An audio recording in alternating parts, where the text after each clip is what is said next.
आज आपल्याला इनर्शिया म्हणजे जडत्व म्हणजे काय हे बघायचं.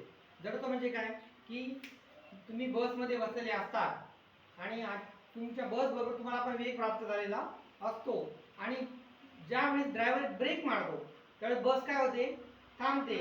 मात्र तुमचा वेग थांबलेला असतो का नाही. तुमचा वेग थांबलेला नसताना तुम्ही पुढे फेकले जातात.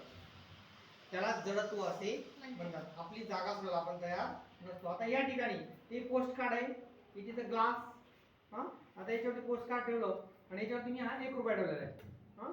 काय होईल या पोस्ट कार्डला जेव्हा मी डिस्की मारेल ना त्यावेळेस पोस्ट कार्डला वेग प्राप्त झालेला असेल परंतु त्याच्यावरती जे कॉईन्स ठेवलेले आहे कॉईन ते आपली जागा सोडण्यास तयार नाही. ते स्थिर असेल म्हणून ते पोस्ट कार्ड निघून गेल्यानंतर ते कुठे पडेल बेस संपल्यामुळे ग्लासामध्ये पडेल. बघूया आपण. It is fall into the glass. It is called as inertia. This is the best example of inertia. Understand?